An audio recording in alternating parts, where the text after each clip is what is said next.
It's sugar in my coffee kicks in from your long meeting. Where's Clarence? Down there. Okay. Go ahead. Okay. We are live. Welcome to our Stephenville Town Council public meeting for today, Thursday, May 23rd, 2024. I'd like to welcome all council around the table. We have a full complement of our full forum today. We also have our management team, and we do have guests in our gallery. We have Mr. Brian Berger and Laura White. Welcome to the Stephenville Chambers. We have 7 attendees on via our electronic media through various streams. Welcome to the town of Stephenville. For those of you that may not be in Stephenville today, it is a beautiful day, sunshine, and we always like to boast West Coast, best coast, and also maybe Stephenville being the best part of the best coast. Let's say that. Okay. I call the meeting to order. I would ask a member of council that we bring the meeting to order. It is 12:04 p.m. Moved by Councilor Darren Roberts, seconder. Second, Councilor Tom O'Brien. All in favor? Aye. Carried. Item number 2, we always are cognizant of our land acknowledgement. We respectfully acknowledge the town of Stephenville as the ancestral homeland of different populations of indigenous people.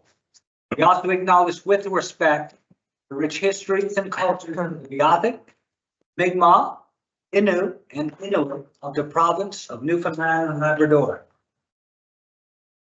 Item number 3, as circulated by our town clerk, I would ask a member of council that we move and accept the agenda as circulated. So Moved by Councilor Myra White, seconder. Second Deputy Mayor Susan Fallow, all in favor? Aye.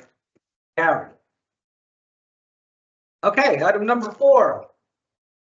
It will be the minutes that were circulated by management and staff from our previous meeting 2 weeks ago on May the 9th. Be it resolved to approve the public meeting of council minutes dating May 9, 2024 as circulated. Ask the council to move that we adopt. Moved by Councilor Darren Roberts, seconder. Second, Councilor Maurice Hines, all in favor? Aye. Carried. Okay, item number 5, are there any matters arising from the minutes? No matters arising? Okay, I'd also like to note item number 6 for proclamations and delegations. We don't have any in, but we'd like to recognize that May 19th to May 25th is National Public Works Week. As you well know, in this community and the 256 municipalities in Newfoundland and Labrador, our public workers go out to work every day. A lot of them are on call 24/7 in the event of breaks in water lines, sewer lines, and they're to be commended. Often they have to go out in some pretty hazardous conditions, especially in our winter operations. They are out keeping our roads cleared, keeping our town clean, keeping our water safe. So many elements that they play in the town of Stephenville, from fixing potholes to assisting with storm drain cleaning, hydrant flushing, you name it. So we'd like to recognize the good work and the professionalism of our own Public Works Committee. And we don't have a big employ. We probably have about less than 20 in our Public Works. But we do have a big town.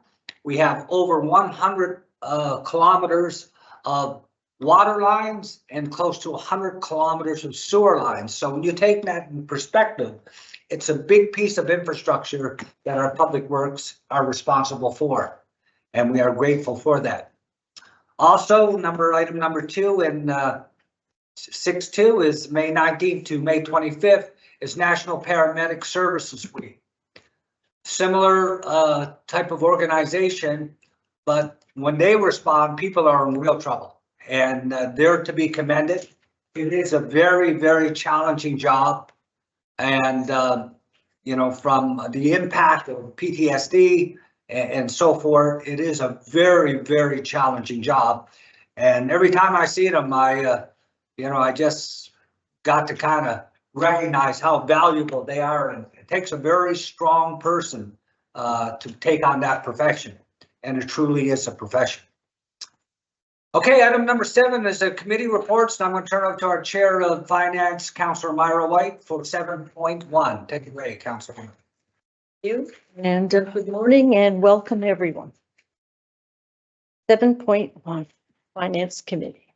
Finance Committee met on May 21st, 2024, and the following items are recommended for council approval. And be it resolved to pay accounts payable for May 23rd, 2024 in the amount of $152,882.43. I so move. Moved by Councilor Myra White, seconder. Second. Second by Councilor Darren Roberts. Mr. Mayor, as a member of the Finance Committee, just to break down the $152,000 number, just some of the larger ones. There's $11,131.74 here for Avidas Environmental, which is the latest contract on our wastewater system. $3,616 for Agatuna drafting, that's the engineering in Russell Heights, it's going to be done this summer. It's $2,794 for All North Consultants, that's the engineering on Main Street, which is going to be a very sizable project once it gets started later this summer, and we'll all need it. The $3,450 for Callahan's contract, which is repairs here at the town hall. A monthly reoccurring one that is contaminated sanitation, which is their curbside collection, $24,661.95. I mean, that's a fairly constant monthly charge. So when you do that over 12 months a year, you're upwards of $300,000. So when we put the garbage to the road, we're not taking $300,000. We're just taking a little bit of the bag of garbage. It's BLT contracting, $3,270, which is equipment hire. From time to time, we have to hire extra equipment to get the work done at Public Works. Harvey Company, $2,731. Vehicle repairs and parts, $2,300 for lawn and farm, which is fertilizer net for the fields that we got in town. A sizable reoccurring one each month certainly is the gas and fuel that is for operation in town, $16,172. Again, under the equipment repairs, on equipment, $41.57. We get $11,509.82 for Storm and Calvary, which is the leak legal fees. T&T sales here now again, equipment repairs $3,458, and another equipment repair one for you for parts $5,646. So that's just some of the larger ones. Okay, thank you very much, Councilor O'Brien. All in favor? Aye. Carried. Item number 2, Property and Collection Officers Report. A, be it resolved to approve property tax write-off in the amount of $883.26. I so move. Moved by Councilor Myra White, seconder. Second. Second, Councilor Darren Roberts. All in favor? Aye. Carried.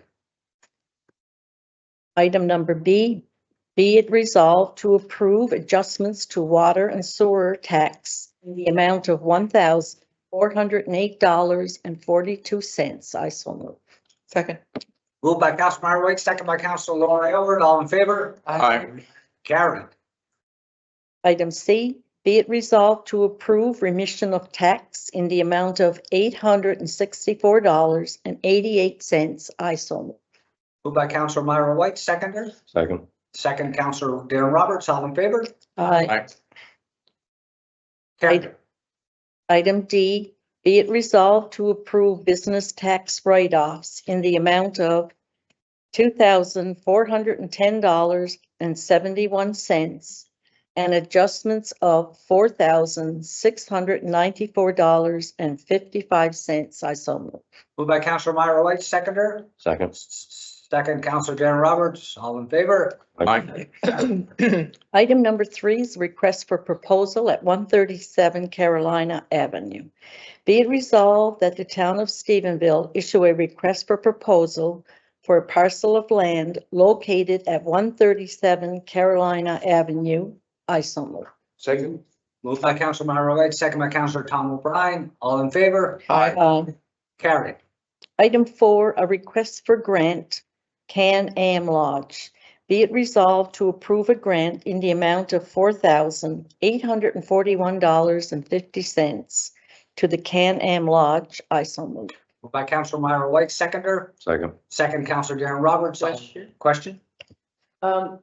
Yeah, I'm just wondering what some of the discussion was, around approving this grant. And only because, you know, I see us as providing support to community groups and organizations, and this, my understanding of the Can-Am Lodge is it's a membership group, not a public group, and therefore, if we make this decision, are we gonna start providing grants to other service groups as well, like the Knights of Columbus and the, well, anyone else? You know, now I could be wrong, but my understanding is that there's a kind of a membership process to get into the Can-Am Lodge, and it's not for everybody. It's, It is, anyone can join. Yes. The Masonic Lodge, they can apply to, anyone can apply to get to Masonic Lodge. okay, so the Masonic Lodge, so it has changed then in Yes. terms of all the things. Yes. So it's now a public thing. Yes. Everyone, yeah. But it's just men only. Pardon me? It is men only. Exactly, so that's not everyone, I just want to kind of make that point. That's right. Sometimes they used to let women go downstairs, but not all. But they do have another fraternal organization for women that's associated as well. Right. So I'm, okay, well, I'm just, I'll vote for it. It seems to me that we're opening ourselves up to less public entities now and into more insular. Yeah, in some of the discussion that we had at finance, I mean, the Masonic Lodge, the Masons and the Shriners, which support the Shriners Hospital. And there has been children from this community that go to the Shriners Hospitals, sponsored through down here. It's, I mean, they're an organization like anybody can, the men can join the Masons, then there's the other organization within that for the women. So even that was part of our discussion the other day at finance, whereas I mean, and in addition to that, I mean, we have helped some of the other groups down like the Lions Club and so on and so forth in years gone by. So that was the logic. We did have a long discussion over it, and we decided that your vote, you know, it's entirely up to each individual person, what they're getting from this. Yeah. Deputy Mayor Stephenville, I just turned, if the one thing that was discussed too was it's a water and sewer repair. And we have a lot of data and information from Public Works that we have a lot of water leaks in the town.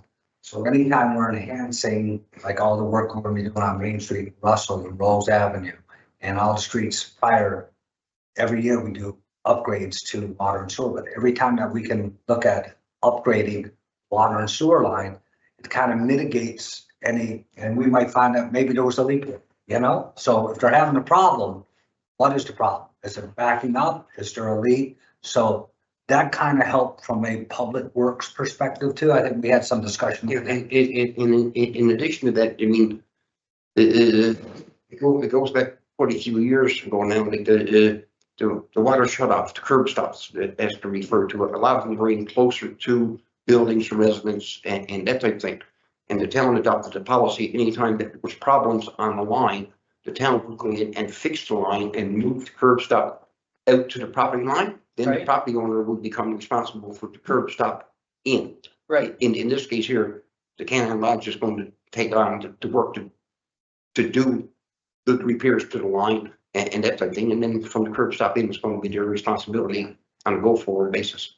So if we've done that before, would we not go in and move their curb stop if that's what this is for? But they also got a sewer problem, so they're going to solve it all at one time. Okay. Okay, so we have some discussion. All in favor? Aye. Aye. Countermine? Noted. One contraband, Deputy Mayor Susan Fowler. Carried. Item number 5 is the MOU with Stephenville Diamond International Airport. Be it resolved that the town of Stephenville Council sign memorandum of understanding with the Stephenville Diamond International Airport for emergency response services. I so move. Moved by Councilor Myra White, seconded. Second. Second, Councilor Devon. Question? I'll just say in relation to this, it's good to see that we got an MOU signed now, which there no cost to the town of Stephenville to provide the fire protection to the airport. When it comes to the structures, the buildings and stuff, you mean that they are regular fire department would be responsible for that. Anyway, this MOU basically really covers fire protection on the air side, basically inside the fence for aircraft and then coming in. So I mean, it's not costing the town any money. It's certainly a good deal for the airport. I mean, it will save the airport considerable dollars because they don't have to have their own HR resources. So you mean it's good on a go forward basis, and it's good to see we're finally putting it to bed once and for all. All in favor? Aye. Carried. Item number 6, be it resolved that the town of Stephenville purchase 40 trees in the amount of $6,000, including shipping to be planted by the beautification committee. I so move. And like for the beautiful town too, is that in the motion? Beautiful. Going on there. We don't need to tell anybody that. They already know. I think we are clear. We have a motion, seconded by Deputy Mayor Susan Fowler. All in favor? Aye. Carried. Just to say, that's to replace dying and damaged trees that we've done over the years. And they were planted 30 years ago. And I have to say, I have to commend the beautification committee. We have some new additional members that have joined. And it's always nice to get some new blood in these organizations with new energy, new ideas. And we're actually seeing the fruits of our labor with this committee, getting some work that hasn't been done over the past. So congratulations to Councilor Laura Aylward and her committee. Okay. That's all on my agenda for today.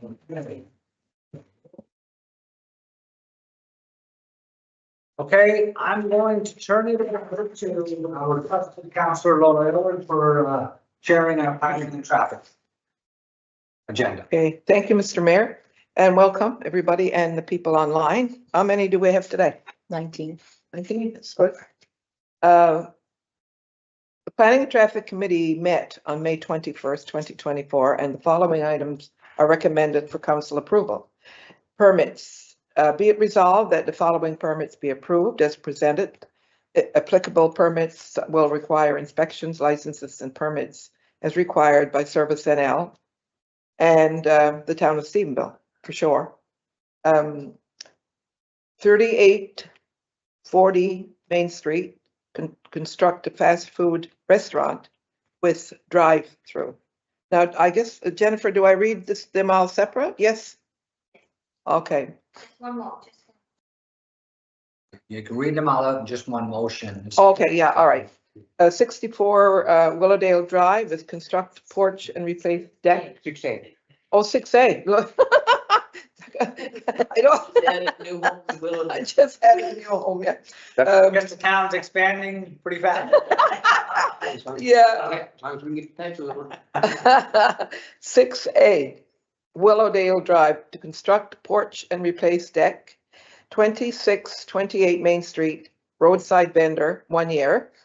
83A Main Street, replace staircase and deck. 5761 Main Street, replace shingles, exterior maintenance. 70 Henson Highway, construct accessory building, 40 by 50. 171 Queen Street, subdivide into 2 parcels of land to be named 171 and 171-1. 79 Colebrook Road, subdivide into 2 parcels of land, alter existing structure for residential dwelling. I so move. Moved by Councilor Laura Aylward, seconder. Second. Second, Councillor Maurice Hines, all in favor? Carried. Number 8 is bylaws and regulations. Item 1, policy, town hall visitors policy. Be it resolved to adopt town hall visitors policy as presented. I so move. Moved by Councillor Laura Edwards, seconder. Second. Second, Councillor Myra White. Question? Mr. Mayor, I got to say that I'm totally against the town hall visitor policy. I mean, the town was incorporated in 1952 and up to now, or up to the most recent by-election, the town didn't need such a policy. In my opinion, this policy would restrict myself as a member of council in doing what I was elected to do. And it's almost like a policy designed to be restrictive and to contain people. So I mean, that's my views on it. I'm totally against it. Okay, thank you very much for those comments, Councillor O'Brien. Deputy Mayor Susan Bell. I just want to say, and Councillor O'Brien said up until by-election, we didn't need, I would suggest we didn't have, would be a better way of saying it. I'm not sure that we didn't need it. I think it was recognized by previous council that we did need it, in fact, and that it would provide a little bit of a framework so that our staff particularly would be able to get through what they're able to get through without interruptions that sometimes take them way off track. I don't think it's restrictive at all. There's nothing in the policy that suggests that people cannot come into the office. What it does do though is, I think, encourage us, well, I guess that's the council one, but as councillors particularly, to follow the direction that we're giving them in this lab, it's to create policy, to ensure that policy works for the town and stay out of the operational side of things. And I think sometimes we get that mixed up, and this is a great guide to people. I just like to speak just a little bit to it. You know, times are changing when it comes to the framework of legislation that's coming down to from municipal affairs. And come January 1, there's some additional framework and legislation that's being passed. But clearly, the municipal handbook has a framework that we should be following. And this basically just goes hand in hand, that kind of identifies that council, we're the executive body of council. And it doesn't restrict any councilor from coming in here, checking their mailbox, coming in to say a quick hello while they're checking their mailbox. But it really, if there's work that has to be done, if it's urgent, of an urgent nature, as councillors, myself included, we would go to the upper management and try to query that. If it's not urgent, it would get communicated via email, and it would go on a planning meeting. If it's a planning item, it would be on a finance item. But it's really respectful to management and their subordinates to have a framework existing that the operation of the town works as efficient as possible. And we as council don't have full reign to be able to pop in and tie up offices without some sort of order. So I think it's changing a little bit, but it's changing for the better. And I think there's no big restriction on us as councillors. It's just saying that there's only certain things we should be coming into the office for, and that's it. Mr. Mayor? Councillor Hines? Yes. No, I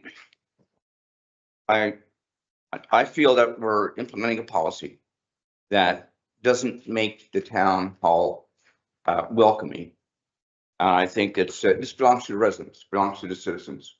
And now we're going to put in a policy that, well, we wouldn't put a policy in if we didn't want them to follow. Okay, so I'm voting. I really feel I can support that as it is.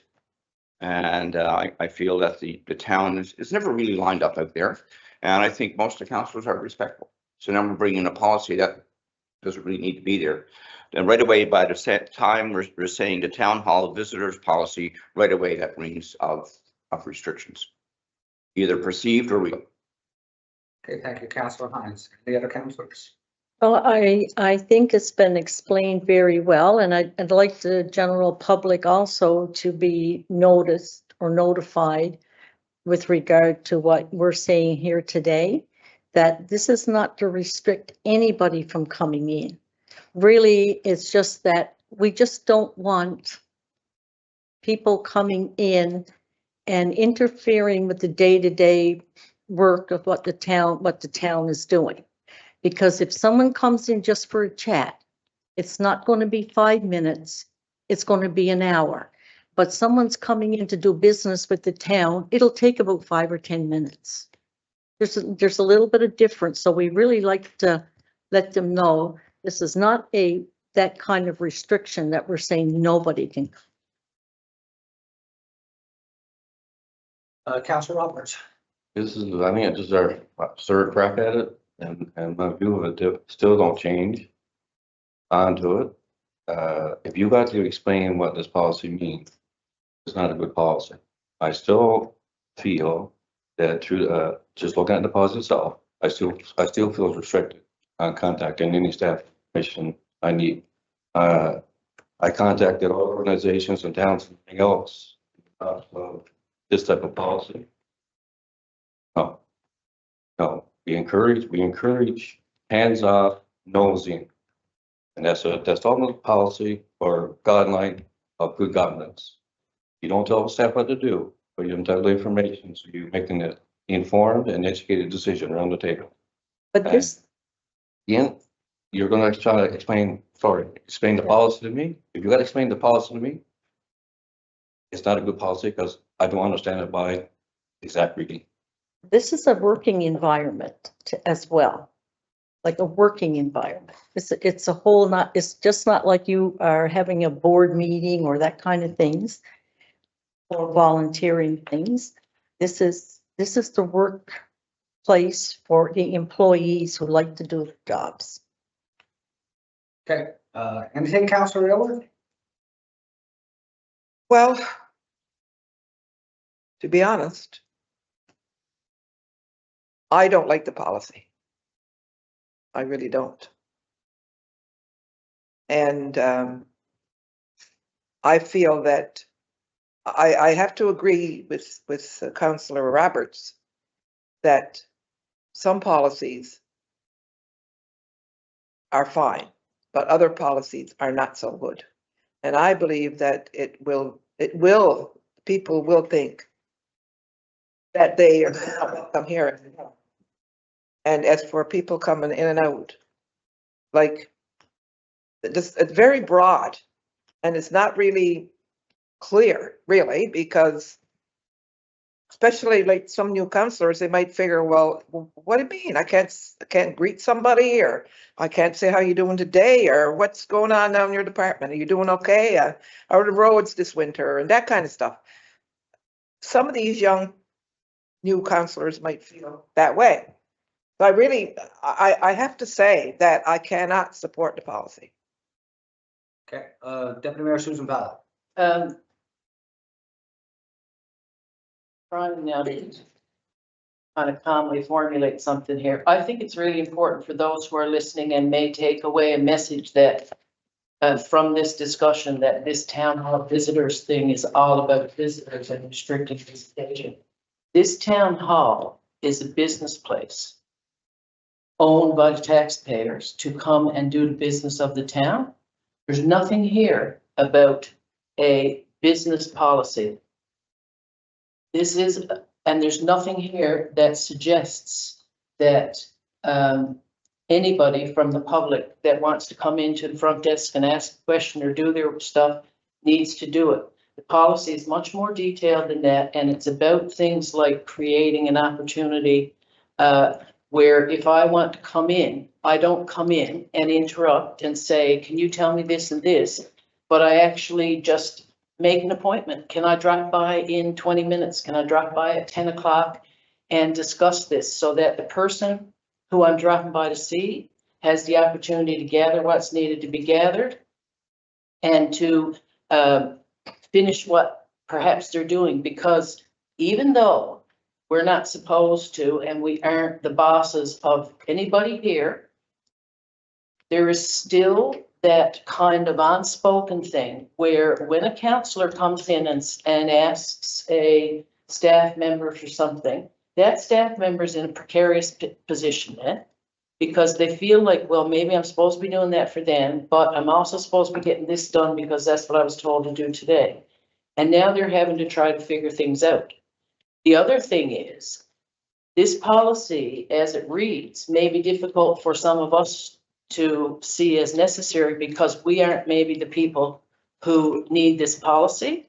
But as somebody, you know, who's been sitting here for quite a while now, trying to suggest that we follow the protocols that are outlined in the municipal handbook for counselors, and watching that not happen and saying it over and over to people, you know, perhaps this was an attempt to have some kind of guideline that maybe would hold somebody accountable to what it is we're supposed to be doing. Anyway, that's it. Okay, So to the policy, which was initiated by management, we now have a clear read, and we've also educated all of us on the issue. I think it's much better understood. There's a concern that the municipal handbook items were possibly not being followed as well as the intended way that the municipal handbook is read, is written. And considering the word around the table, maybe we haven't done a good enough job on delineating exactly what's needed in the wording of the policy. So, What to say? Vote change. But on that basis, we could withdraw the request for the policy based on whatever council decides. I don't think it would do us any good to have a motion or a resolution like this go down and be defeated, although that's ultimately up to council how they want to deal with it. But anyway. Mr. Mayor, Susan Powell, did you? I don't see a difference between defeated and withdrawing it because of the discussion. Yeah, I'll let Council Bryan one more time. Okay, you mean a wise person once said bad policy is worse than no policy, and I certainly think this is a bad policy. When it comes to visitors at town hall, you're talking to two groups of people. One, you're talking to, in this policy, you're talking to members of council, and then the business people and residents of the community.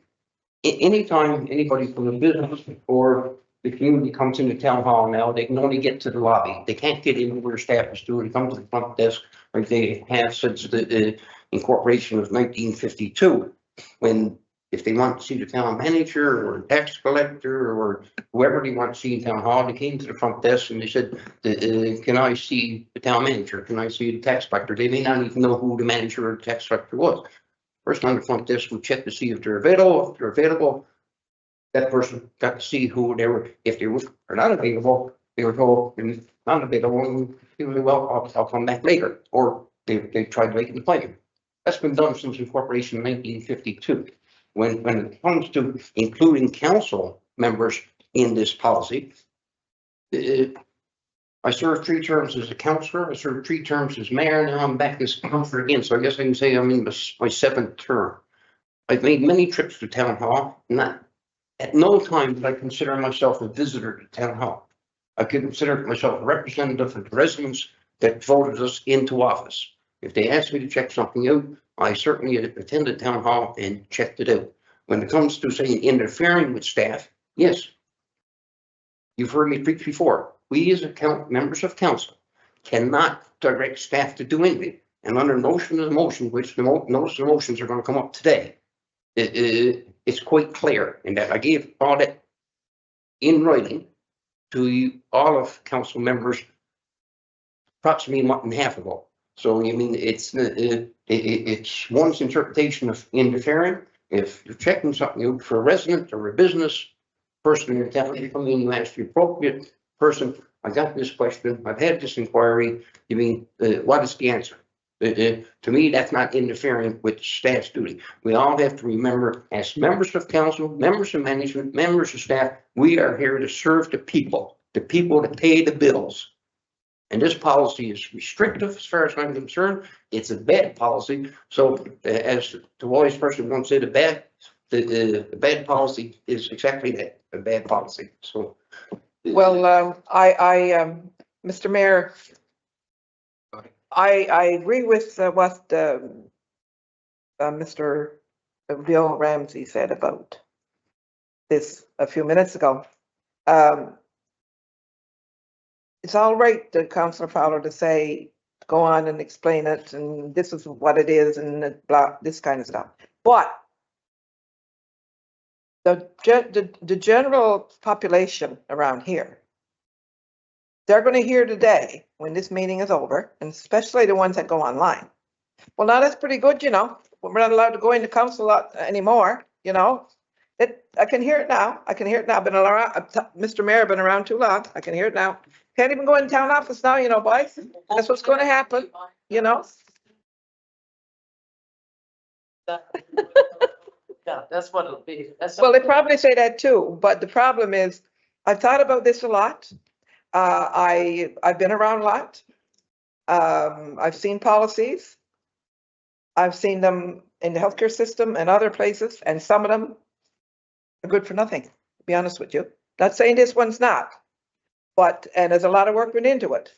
But I still feel, after thinking it over, that as councillors, we have a right to come into this council office. We don't have a right to tell staff what to do. No, that's true. But we have a right, if I want to come in and say to Jennifer, now I'm bringing in you a yogurt today or whatever, I'm going to be coming in, or things like that. And I don't want it to be seen as being interfering with the staff. So all I got to say is that I cannot support the motion. weird. Policy doesn't say you can't come in and bring Jennifer yogurt. Well, that's, no, I mean, that's a little bit much, but, you know. Sometimes overrides some of the, you know, anyway, I gotta shut up. Yeah, well, anyway, okay. I'm just gonna make just one final comment. So clearly, when people come to the town office, they come during our normal working hours and it's posted. They can come in and ask to see the mayor, if I'm here, or the CAO, the tax collector. Nothing's changed. All this policy does is reinforce and communicate that if you call and make an appointment, there's a greater opportunity for you to have that meeting. Because if you just walk in the door for the general public, what if the CAO is not in town? What if the mayor's not in the office? It just clearly communicates on that side of the equation. What this policy also tried to put in place was, even for council, remember, we're the executive council and we're all elected by the people to serve the people.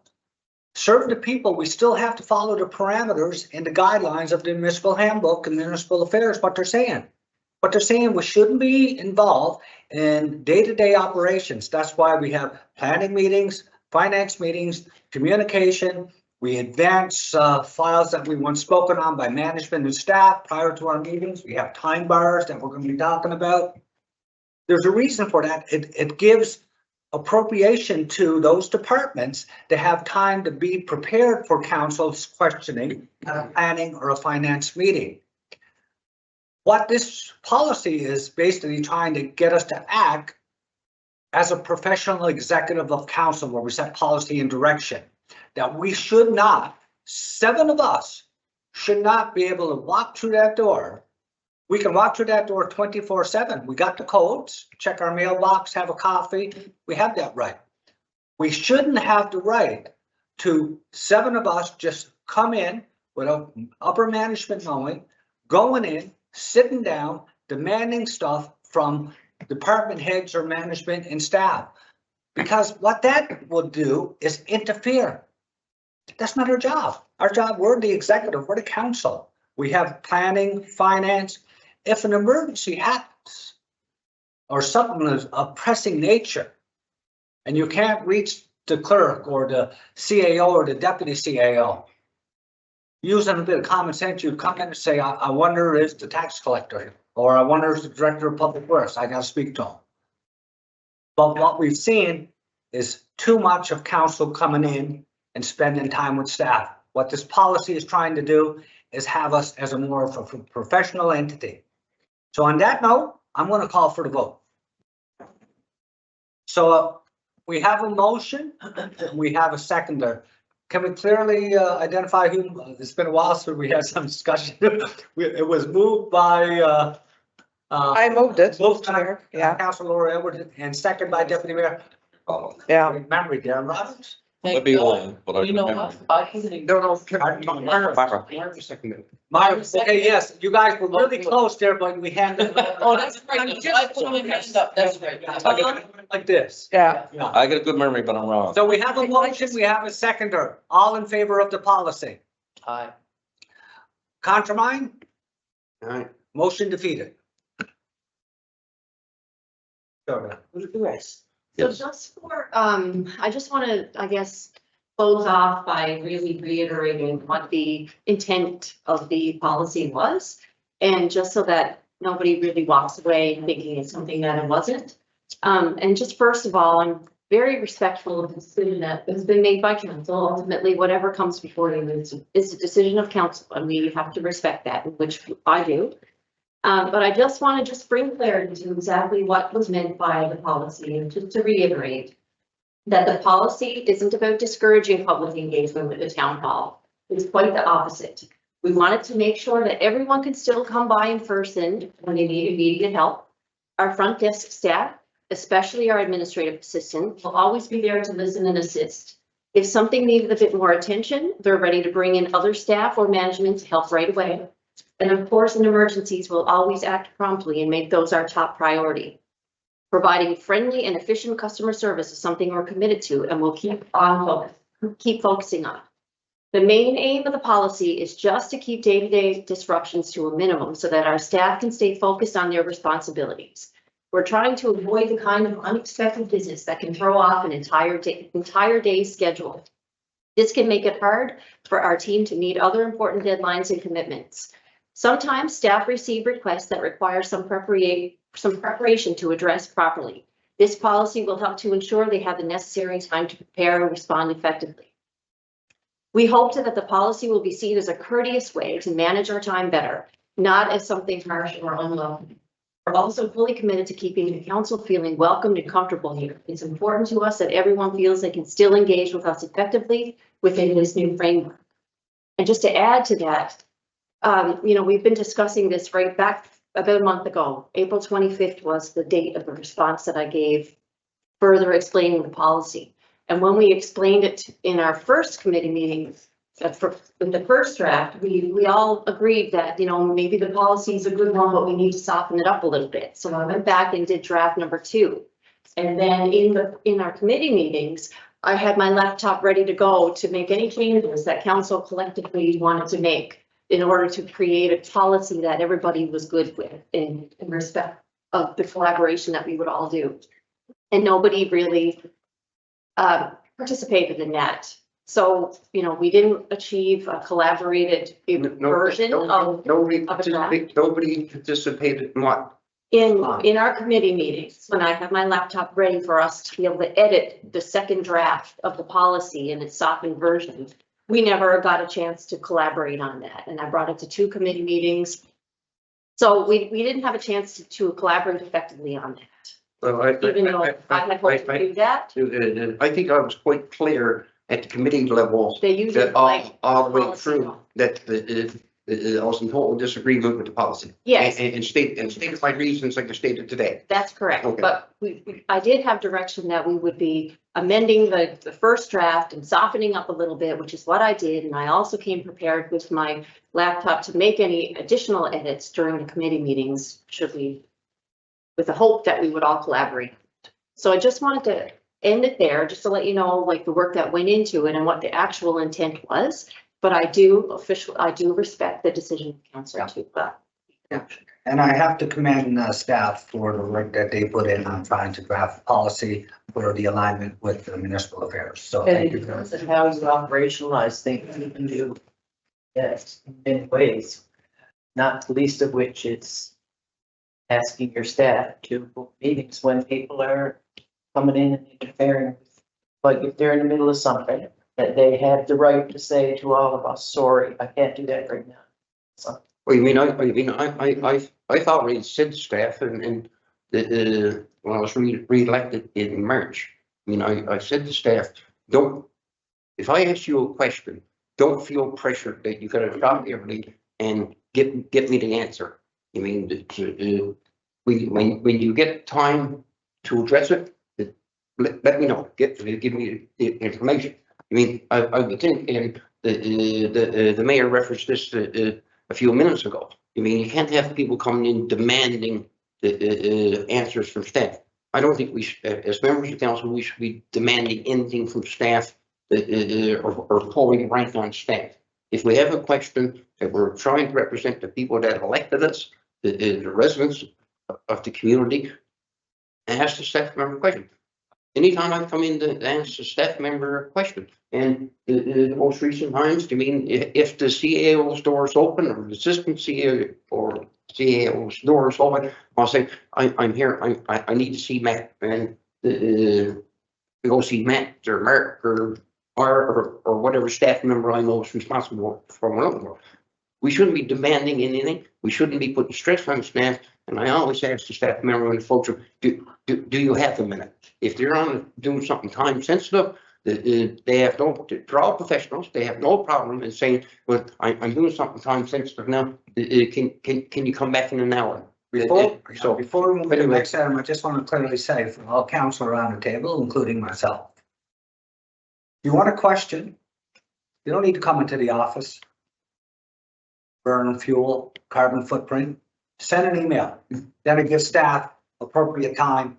You don't need to be coming in, stepping into staff members' offices when something that could be handled with an email or a text or. copy to CAO, because if I read an answer question, the Works Department. You like If emails? I ask a question to the Public Works Department person and they answer that question and some action is taken as a result of that, somebody, all kinds of things could happen, and we've got CAO or the deputy CAO not knowing what's happening, and that has been happening.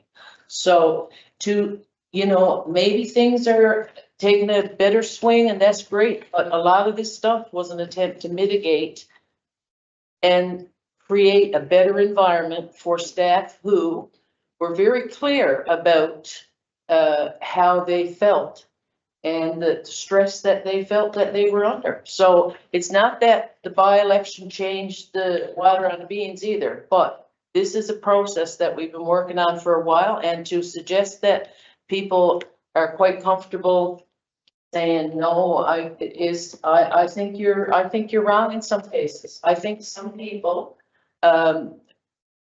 there's a sense of power, there's a power thing. And you can say what you want, but if you work here and a council member comes in, there's a perceived power balance there that very often puts someone under pressure, and not everybody is comfortable saying, no, I'm not going to deal with that right now, or please, you stop coming in and asking me questions, would you please, whatever. So I think many people are comfortable saying that. Not everyone is assertive like that, and I think if we can do something to ease that for somebody, we should be doing it. If I may, okay, Councilor, go ahead on. I think that everyone here sitting at this table has a cell phone. You can be into the parking lot and call in. You can be downtown anywhere except for Darren. Doesn't have cell phone. Thank you, Councilor. So my thing is, the majority of people in this world today do nothing other than use that phone for a purpose. And it's to get through the day, to answer questions or to find out what they need to know. So I think that it's not like in the olden days when you had to drive up here to get an answer, or you were passing by and you couldn't get anything in the email because there was no such thing. So, there's a lot of things to be said about why we're moving ahead. The last part, I think of a policy is coming in because a problem's been identified. And I really appreciate what the staff does. CAO, deputy CAO sees my emails, saw the list of things I had the other day, and I appreciate them answering. So I didn't perceive it to be a problem. So if it's not a problem, then why are we sort of acting like it is? Because there's been a problem. There's been problems. There's been a problem. Okay. That's why this policy's happened. Okay. Or attempted to happen. And it. But it got defeated, Yep. and it is what it is. Second, please. So I'll turn it back to our chair of planning and Pardon? travel. Oh, okay. Oh, no, we're in bylaws. Bylaws regulations. Oh, sorry. Okay, Regulations. that's me, sorry. That's your- yeah. That's all about me right You now. need another chocolate. Yeah. Wait, what are you saying? Where, No, supposed to be Not, No, it's not I thought you, it was it's Tom. planning. It's the mayor. I need. going to number 2, Oh, we're gonna go to, policy, yeah, committee and council meetings. That's where- category 8, policy number 2, with this committee and council meetings be it resolved, we adopt committee and council meeting policy as presented. And that refers to our structural processes around our finance and planning committee meetings and public meetings for information. So can I ask somebody to move? Second. Oh. I'm supposed to be moving that motion, by the way. Really? Yes, No, yes. Anyone move? No, there's bylaws and regulations under my category. planning. Oh, Yeah. I read the first one. Clarify. We know, we know. I'm telling you, you got me totally confused now. He wants me to be. Be it resolved to adopt the committee and council meeting policy as presented. Second Deputy Mayor Susan Fallow, all in favor? Aye. Aye. Carry. Well, it's like this, Mr. Mayor, there's gonna be a field day out there with some of those naysayers, not the people online, mind you, but certain people. Gonna be a field day now about the, But it'll give them something to do. yeah, I There we know, go. yeah, Okay. yeah, but that's okay, we don't mind these people. Okay, so So we're, that's all I have for planning. okay. Thank you very much. Okay, item number 9, unfinished business. Any councilors? Yeah, under unfinished business, in the accounts payable, there was over $11,000 in legal fees. We asked if we could get an update on how many legal files we have undergoing, the status of each file, and I guess some of those legal fees has to do with code of conduct. I mean, how many active code of conducts we have on go at the present time, and where the status of it We'll is. turn that over to our CAO. Yeah, I spoke with our primary legal consultant this morning, he and I and our deputy will be having a meeting Wednesday of next week to go over all of the files, get a status update that we'll bring back to council. So, so we have various council that are housed in St. John's. We have with one law firm, another law firm we have that's handling some legal sale matters for us. And we have counsel here in town that we use for various other files. So those are the 3 primary areas that are currently being worked on. And I should have a report back to council for the next 2 committee meetings, early week after next. Correct. Mr. Mayor, just I guess 2 things. We're looking at the new Flan Wire, and a while ago we were talking about, never saw very much about Stephenville in there. And there's 2 really good articles. One to congratulate Debbie Bolton on her 30 years of running a video shop. Okay, and not only does she do that, any nonprofit charitable group wants tickets to be sold, Debbie takes care of it. Does a great job, and just congratulate her on that. It's a great article in your honor. And the other one is Lady Nancy Cormier. She helped with the cleanup. Okay, yes, at the beach. Pearson, Nancy Okay. Pearson. And so it was a really good job to see all the citizens come together and keep the place clean. So really 2 good articles about people in Stephenville. You know, one other thing I had under unfinished business that we certainly want the big congratulations to Katerina Roxon. I mean, she's the first lady to qualify for the 5th time for the Paralympics. I mean, which is I mean, her career is certainly outstanding. I mean, I had the opportunity back when I was the mayor that, you know, I was introducing her, and I mean, the last part of the introduction was, I mean, everything that she accomplished during her career. So, I mean, she trains at our local regional aquatic center, which is. And in our Y as well. when she's doing her- Yeah. That's kind of a boasting for herself. So, I mean, she trains right here in town, so. She's definitely got a lot of stamina. When you can do it for six, get to pre-trials and then qualify for the Olympics 6 times, that is an amazing achievement. So she's to be commended. Yes, I had her on my, yeah. I agree with Okay. Councillor O'Brien, because I had her on my list as well. Well, I've got a couple of things. Yeah, and I do too, yeah. Under new business too. So basically, we're planning a community cleanup day. So, you know, we have a lot of great citizens that keep their own properties clean, keep their businesses upgraded. But we have some greater citizens that go into our public spaces and clean up. And our public works have actually done a phenomenal job recognizing them. They'll often have the pickup machine, gloves, that if they ever see anybody going around, they'll stop and give them the machine to help them from stooping down too much. So I have to commend Public Works, and we're coming into Public Works Week, so that's a wonderful thing.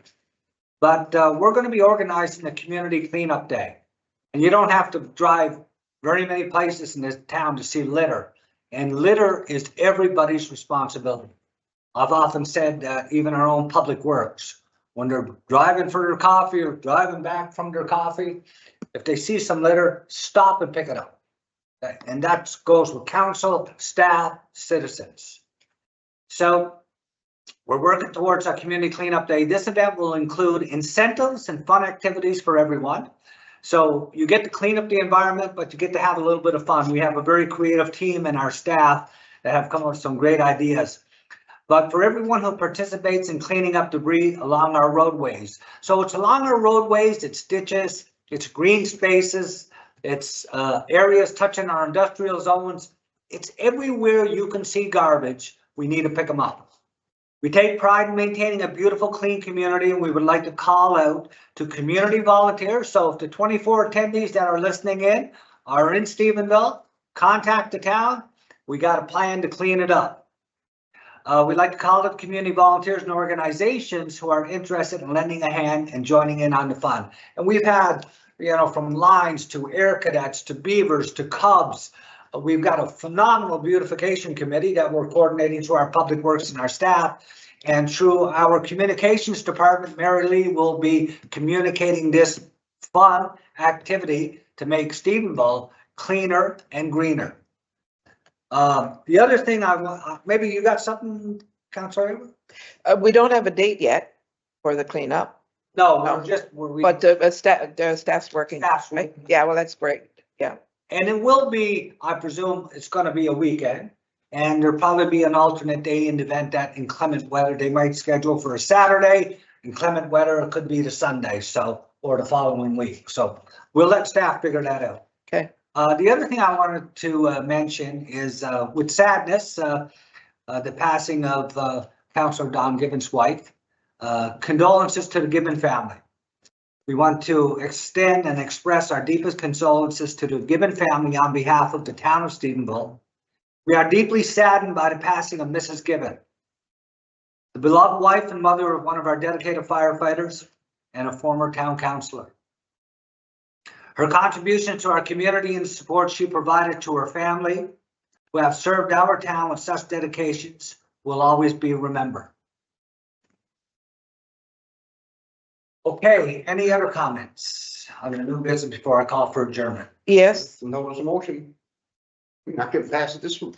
Okay, so was this, did you have something on the new business? Well, I got something, but did I go first? Okay. Well, I just want to let people know out there that council and the Healthcare Action Committee, West Coast Healthcare Action Committee, 9 of our members had a meeting with the big senior management team out of Western Health on Friday. And just want to mention a few items that was discussed, and one of them was the mammogram situation here, whereby the technologist resigned in April.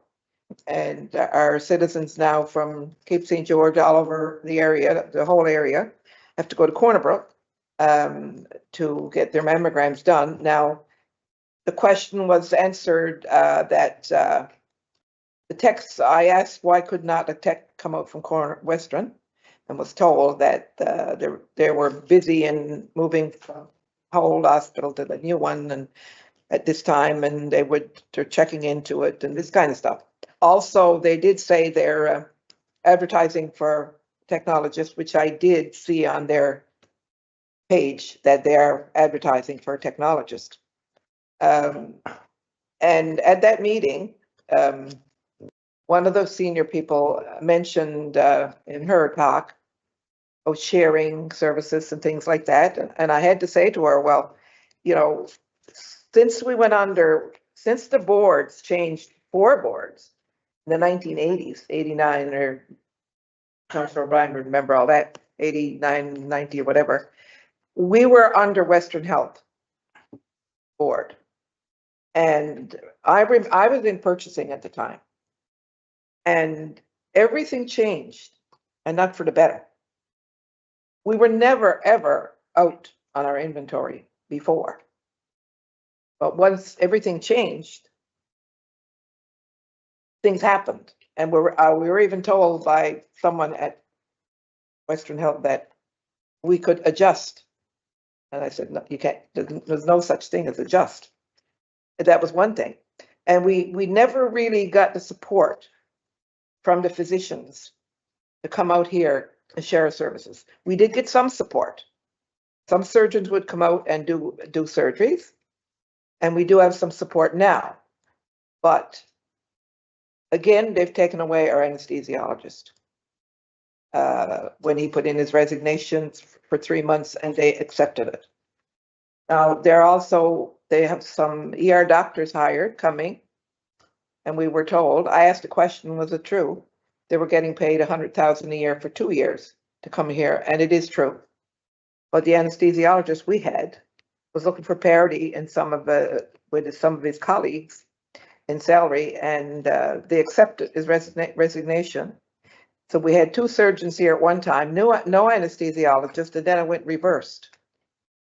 So when the surgeon was here from South Africa for 2 weeks, doing surgeons, they sent out an anesthesiologist from Western. Lo and behold, it was our anesthesiologist who had resigned, and now he's working in there as a locum. And now he can't do pain management, and we're the pain management site for the region. Now, this is all true stuff. Now, we were told some good news that they have some new doctors like coming into ER, a nurse practitioner, and so on and so forth. But the news, in my view, as a councillor and as chair of the healthcare committee, there's a lot more good news got to come yet before I'm satisfied with all of this. Because every time I turn around, there's another story on the go. And the wait times, and the wait times all over the place. 18-hour wait in the health science center for someone a couple of weekends ago.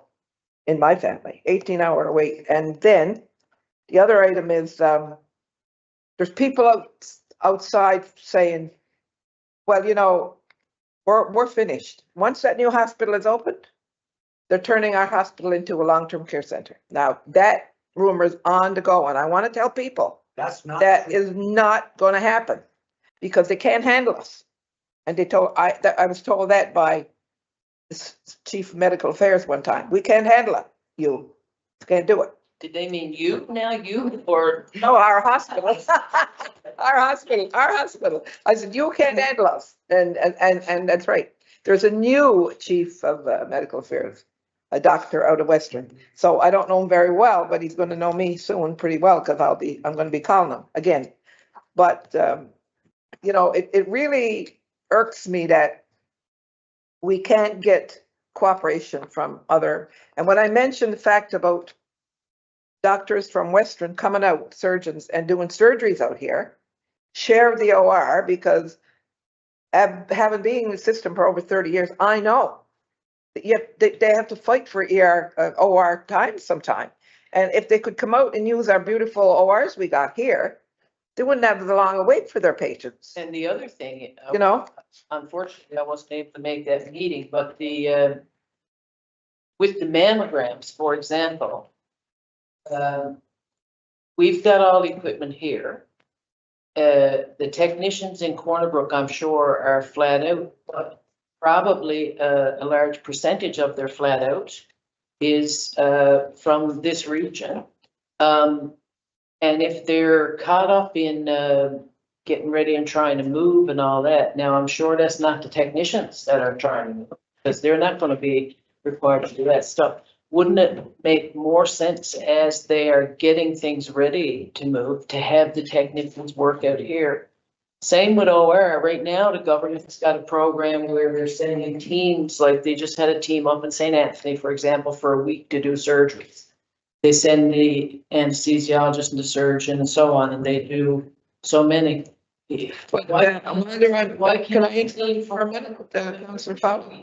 When you said that about the orthopedic team, Yeah. I was told by a government senior official that he's been trying to get that team to come out here. And Western won't agree to it. Yeah, and they won't send their surgeons out here. Makes no sense, especially when they start to move. Yeah. They should all come out here. But when it comes to mammograms, I mean, the workload on that department is certainly going to increase, because I mean, Yeah. they just lowered the age requirement from 50 down to 40 when they recommend that the people start to get mammograms. So I mean, that's a big spread in that 10 years, which is also going to increase the workload and the need for mammograms. Okay, so that file we have to stay on top of continually 24/7, because it is important. So, Just Mayor, just make a comment. I mean, I said it again the other day to Councilor Elbert. In that meeting with the health doctors, really assertive and really representing the town really well. absolutely, she always does. Yeah. So we have a notice of motion, and just for clarity, so Councilor Brown, you have a notice of motion on the agenda. This has been clearly communicated with the clerk. Okay, that can be for your motions, the appropriation of these motions to go as motion. I made notice of motion back at, I think, 3 public council meetings ago, although there's not a requirement in making the notice of motion that a member of council will be making the motion at the next public meeting, although there's no requirement to say what the motion is. Out of respect for council, I did give you all copies of what the motions were going to be. So So just for clarity, was it at one point, was it this motion or this file that, Mr. Ramsey, that you were going to check to see if it We was just appropriate? expected to the, whether there was a conflict from the motions versus the municipal act. Yeah. It's not clear that there's a problem with it in any way, shape or form. My discussion with municipal affairs to that effect. So really it's up to council to decide if so- there is an issue with any of these motions themselves. So we'll have to There's no see if it'll be seconded, because it must be seconded after the motion. And then obviously question, debate, discussion, and then a vote will be called. So So, here, there are 3 separate motions. Each one can be put forward by the mover, and then you deal with them individually. so do you have the motion framed for Well, the read on? yeah, you've got copies. You can continue Yep. with motion number 1. Okay, the motion number 1 was passed once and then rescinded by council. I think 2 public meetings back. But anyway, be it resolved, the staff not act on the directions from any one member of council or council committee, but only act on the decisions of council. I so move. Second. Second, Councilor Dan Robert. Okay, discussion. I Councilor think, Mayor Sisebao. I said that, I think, when I read it first, that that's a directive of council anyway, that we don't interfere in operations. So to me, why do we need a policy if that's part of what we are given through our municipal training stuff? It doesn't make sense to me to have a policy. But Any other discussion? I just, it's like to speak to. Fairly, it doesn't make sense to me to put a motion on the table if something's already scripted in our municipal handbook, passed by municipal affairs in the legislation, and we've received all of our training. It's a waste of a motion. We have to follow it. It doesn't require a motion, so. We do have a motion on the table, and we do have a seconder, so I'll take back the gavel on that note. Yeah. So, if any other question, all in favor? Right. Contra mine. Motion defeated. Okay, the second one, be it resolved, no one member of council or committee of council to commit the town to the disposal of town assets or financial obligation without the prior approval of council. Okay, moved by Councillor Tom O'Brien, seconder, Second. Councillor Maurice Hines, all in favor? Question or Correct. Discussion? No, no? Okay. I all in didn't have a favor? question, that was all. Or question, I guess, is, are we currently allowed to do that? Do what? No, but can anyone assure me that it hasn't happened? Not at all. But I'm saying if we're not allowed to do it, why would we create a policy? People have gone in and interrupted business too, but you're suggesting we don't really need a policy on that because we shouldn't be doing it, or we should. Well, to me, this is the same thing. Can't do it anyway, so why do we need policy on it? Yeah, so just some clarity, I guess, the motion is, we have public assets. Yeah, Private operation, we have no private policies in a private organization that says any level of management or any employee or any union employee can actually sell an asset.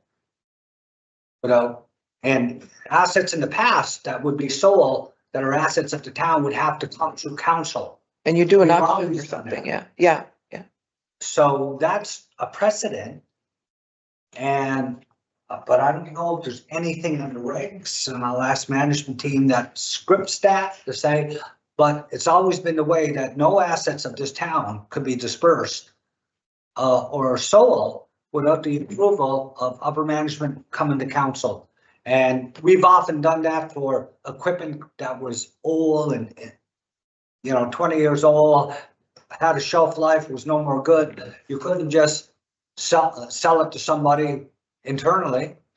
It had to be public asset or public procurement. That's what you're getting at, right? That's part of what I'm getting at, just the process on how to dispose of it becomes official. What I'm saying is, no one member of council or committee of council can commit the town to disposal assets or a financial obligation without prior approval of council. I won't get into names or examples because I don't want to draw any organization's names right into it, but I mean, it's been brought to my attention anyway, that you mean commitments have been made to organizations, and then that member of council went to the council table and sold it to council after they basically made the commitment. Then that shouldn't happen.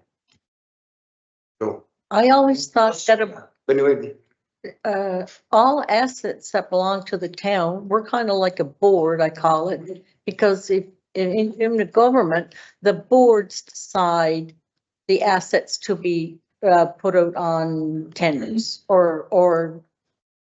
I think I'd like to redirect this to our CAO, because we're a council, we're not involved with, I can't say I'm gonna sell this to Kippers Community Council, go tell the CAO. Authority to do that. Nobody at this table. Staff has no authority to do that. No, Because that, anything, the disposal of an asset would have to go to upper management, and upper management would then come to council. So should this be a motion? Well, I'm just pulling up the part of the municipal handbook with reference to this, which is number 6.8 in the municipal handbook. Just let me here find it here. Under 6.8, disposal of assets, the following is set.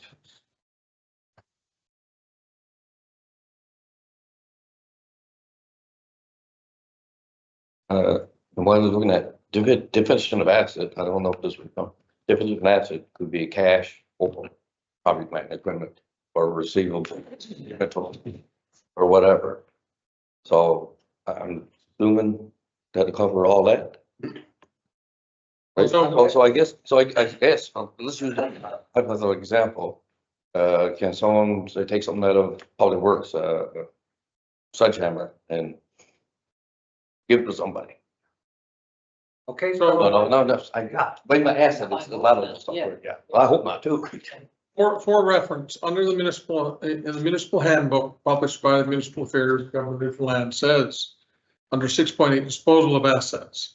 From time to time, councils may accumulate and acquire assets such as land, buildings, equipment, furnishings, and supplies that are surplus to their requirements and which may be sold or possibly exchanged for goods and services for the town.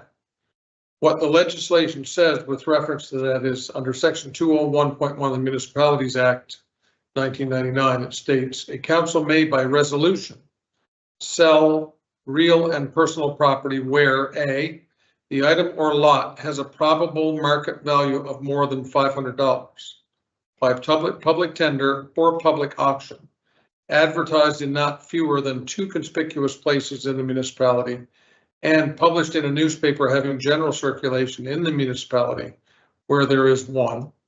And B, the item or lot has a probable market value of less than $500, or where a public tender or public auction under paragraph A did not produce a purchaser by private sale. It references certain other documents related to it, but ultimately that's all that it says in the municipal handbook, which is basically if the valuation is under $500 or if an act of sale or advertising produces no result, council can then follow a process to get rid of it otherwise. so But they do not include cash, receivables, or. yeah, so here's one, I'll probably direct this to Councilor Roberts with your background also on this one. So there's a term called the materiality principle. And you do an audit, that's correct. Or an audit perspective, that's items that are very low in value that from an asset perspective. But remember, everything we purchase in public works or our fire department or our engineering department, everything we purchase, goods and supplies, there's a lot of things that could have nominal values from $1 to $10 to $99 and whatever. The act clearly says items for a value of $500, but internal mechanisms, stores, nuts, bolts, grease, wrenches, all them things, we got to be very cognizant. And we have control measures on them so that they don't get misappropriated, if I could use that term. Would that be fair? Oh, well, absolutely, just normal business management practice, you can do that. Additionally, the process of putting out requests for proposals or requests for expressions of interest in certain items. For example, one of the items is we have used bunker gear, which has no value to us because in our current circumstance, we have a professional fire department. We are precluded from using outdated equipment. That is of a lot of value to volunteer fire departments. Even though it has a value to them, to us, it's got less than $500 of value because it's a liability to us that we have to basically dispose of it or somehow get it to other fire departments that may be able to use it. So in those cases, it's probably where we would do an in-kind with a, just to provide it for that purpose. But in this case, what there's really nothing wrong with what the councillor has proposed, but we're guided by, regardless if it's a council motion that's deemed in any way, shape or form to be in conflict with legislation prevails. Yeah. But what you read out, they only refer to basic land, buildings, that, it's not referring to like, asset. It's including cash, your accounts receivable, your inventory, prepaid expense. That's all assets. What that section read, from my understanding, is referring. Real and personal property, Right, well, personal property would be probably receivable and personal like property. your cash. Well, personal property, that's not owned by it. No, I the guess definition from is the ag kind of- perspective, the only The time. definition's kind of weak in the down there, right? So that'll probably strengthen that there, right? Yeah. So really, the only time that we play a role as a council is if something's being sold as an asset of the town, recommended by management over $500. Other than that, day-to-day management operations would have control over our prepaid expenses. That's our internal control. Internal control. But that kind, this here kind of strengthens, what's into the Yeah, act. it's all, It enhances that, so and really the act supersedes if we were. on the capital part of it. Yeah, and even directive of municipal affairs usually supersedes unless you're Yes. going to get into a So battle. really, the motion is not required, really. The motion strengthens what is the town manager ready? So we have a motion, we have a seconder, Yes, Yeah, second, yeah. yes, I second it. okay, all in favor, All right. Just right. Aye. contrary, motion carried. Okay, for motion number 3, be it resolved. The council members' travel as well as other town travel expenses be recorded by name and for what purpose and approved separately from accounts payable and expense check listing. Okay, we have a motion on the table, seconder, So I'll second that. say it, second that? Yeah, I'll second. Okay, Discussion. I'm gonna go first. Yeah, I was good discussion. So I guess the person that probably have the most travel would be me, the mayor. Not necessarily, but I guess Most chances, the mayor travels more than I Yeah. guess. I would think that logical sense. So how it works now is that before I travel, council approves it. My travel, correct? Yep. To travel. And then we have pre-approved government guidelines for our meals. Staff books the airline tickets.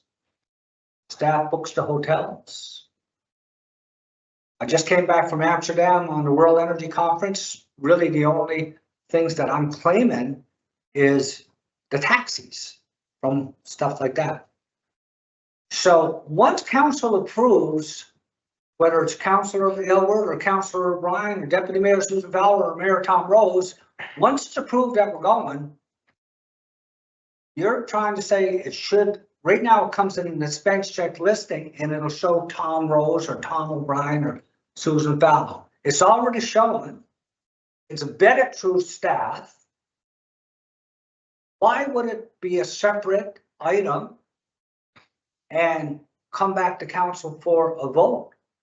So if you approve, it doesn't make sense. It just doesn't make sense. Question? Yeah. I'm just going to understanding. So our policy in here that the staff would book everything? Yes, yeah, normally the staff books, airline tickets. Is that in policy? Is that written in policy? It's one of the many policies that we say we have a policy, but we don't have any. Okay, so Yeah. what is our, okay, unwritten or written procedure? Staff books everything for travel for Yes, yeah. all So our top management, and everything? I For would say, 6 years since I've been the mayor, going into 7 year, town credit So- card, we have staff. Who got this? You got that, do you? Yeah. Oh, okay. how many councilors are there? One, there's only one credit card. And one time back 20 years ago, councilors had credit cards. yeah, We true. don't have credit cards now. You did one time. Geez, I never ever had one. We had one. Here, a little bit of history lesson, Well, everybody went first one on council, there was credit card, Yeah. and the chair of finance, I pulled them all back. yeah. Exactly. yeah, Barry. So there's no, There there's then. no counselors, and there's only one credit card at the town, controlled by upper management and the clerk. Everything is There's pre-approved. only one physical card? Yeah. Only one card? One card, that's it. So there's good control measures, everything, like we have a meal allowance that follows the provincial meal allowance. And just, there was a policy passed by council in 2022. It was October of 2022. I just pulled it up this morning because I was doing up a claim for reconciling any of the expenses that I had along with my meal allowances and everything for the recent travel that I did. First time I've done any kind of reconciliation of it.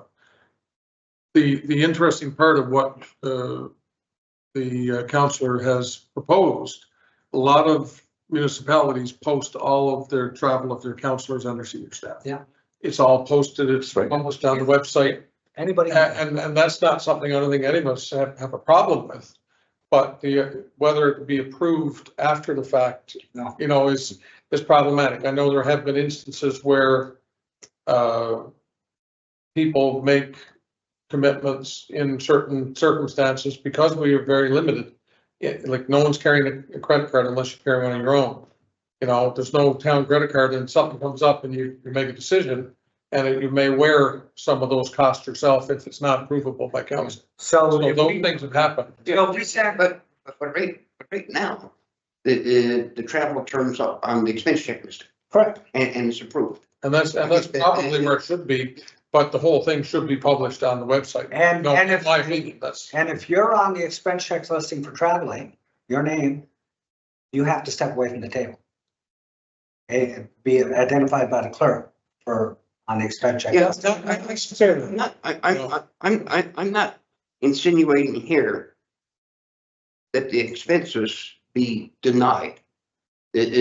What purpose of this motion is just break out any and all travel for the town in a separate report so that it's quite clear to everyone what was spent on travel. Yeah. So people don't have to pick through the expense check listing When they're looking for the mayor's travel. to find any travel.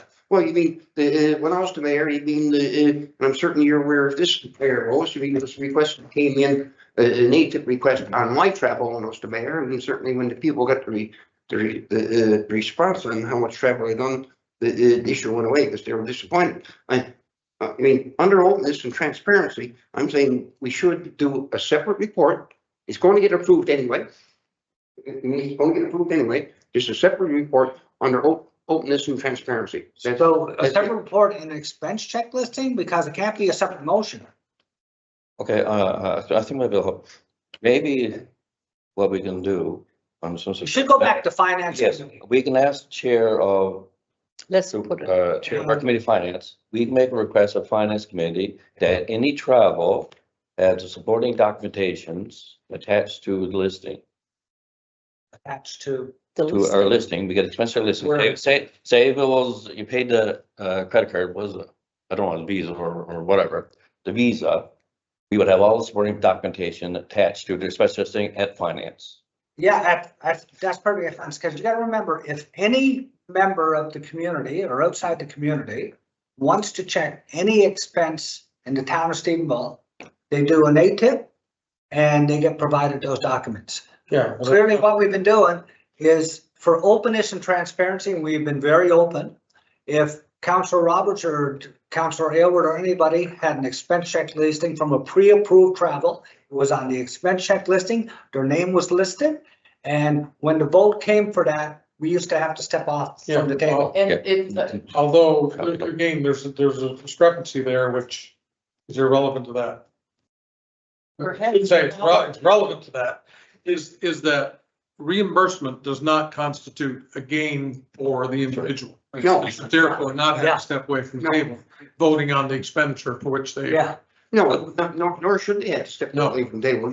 They travel with the pre-approval council. Correct. So you mean the actual approval expenses, whether it's on a separate report or on the accounts payable or expense check listing, is just completing Mhm. the overall process. And we, I think we can. that, to me, that's the finance committee. But anyway, Mr. Mayor, you mean I would agree to send this back to finance?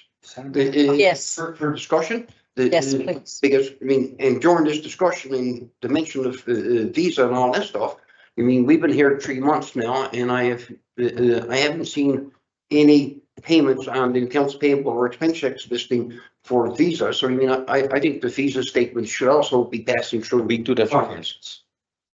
But anyway, that's I just it for me today. want to just say that some of these some of these policy motions, notice the motions seem to be based on stuff that happened, that bothered you, that happened before you were elected, because these things aren't happening right now. So I just want to point out again, which I pointed out in the beginning, that sometimes check your sources, because what you're being told by some people, whether they were here or not, may not be as fully accurate as, so for me, if it's happening while we're here, then it makes sense to make a motion or whatever, but some of it, I think you're marking what you think. I think we should just. Can we ask for a motion? Need a motion to defer this motion moved by Councilor Dan Roberts, second Councilor O'Brien, Right. all in favor? Aye. Deferred. Okay, if there's nothing left, I'm gonna, Myra, So moved. oh, I'm gonna call. Myra wanted to say something. No, I'm good. Somebody, oh, I need the gavel, hold on. Somebody Tell want to them say that something? Steve before we Johnson. call? No. No, we're good So to moved. go. Moved by Councilor Tom O'Brien, second by Councilor Myra White, There's one motion. meeting adjourned. There's one motion. You never get in trouble getting in. Especially where Eric, so good. I'm gonna fool you guys at one of these days.